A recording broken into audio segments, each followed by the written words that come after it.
White হাউসে ইউক্রেনের president Volodymyr জেলেনস্কির সঙ্গে বৈঠকে মার্কিন প্রেসিডেন্ট ডোনাল্ড ট্রাম্পের আচরণ বিশ্বজুড়ে আলোড়ন সৃষ্টি করেছে। এক পর্যায়ে তিনি জেলেনস্কিকে গেট আউট বলে হোয়াইট হাউস থেকে বেরিয়ে যেতে বলেন। উপস্থিত কর্মকর্তারা দ্রুত ইউক্রেনের প্রেসিডেন্টকে সেখান থেকে বের করে দেন, যা নজিরবিহীন ঘটনা হিসেবে চিহ্নিত হচ্ছে। বৈঠক শেষে ট্রাম্প সাংবাদিকদের কাছে ক্ষুব্ধ প্রতিক্রিয়া জানান। তিনি অভিযোগ করেন যে জেলেনস্কি তৃতীয় বিশ্বযুদ্ধ বাঁধানোর চেষ্টা করছেন। এই বিতর্কের কারণে পূর্ব নির্ধারিত চুক্তি স্বাক্ষর এবং যৌথ সংবাদ সম্মেলন বাতিল করা হয়। বৈঠকের একটি ভিডিও সামাজিক যোগাযোগ মাধ্যমে ছড়িয়ে পড়েছে, যেখানে ট্রাম্প বারবার জেলেনস্কিকে থামিয়ে নিজেই কথা বলছেন। এ সময় মার্কিন ভাইস প্রেসিডেন্ট জেডি ভান্সও ট্রাম্পের পক্ষ নিয়ে জেলেনস্কিকে দোষারোপ করতে থাকেন।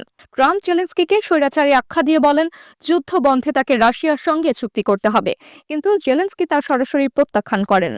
এই ঘটনার ফলে পশ্চিমা সামরিক জোট ন্যাটোর ভবিষ্যৎ নিয়ে অনিশ্চয়তা দেখা দিয়েছে।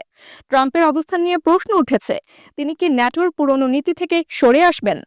1949 সালে মার্কিন প্রেসিডেন্ট হ্যারি ট্রুম্যান ঘোষণা করেছিলেন যে ন্যাটোর সদস্য দেশের উপর আক্রমণ হলে তা যুক্তরাষ্ট্রের উপর আক্রমণ হিসেবে গণ্য হবে। কিন্তু ট্রাম্পের সাম্প্রতিক অবস্থান সেই নীতির বিরোধী বলেই মনে করা হচ্ছে। এদিকে রাশিয়া এই ঘটনায় জেলেনস্কিকে শয়তান বলে আক্রমণ করেছে, যা আন্তর্জাতিক রাজনীতিতে নতুন মাত্রা যোগ করেছে।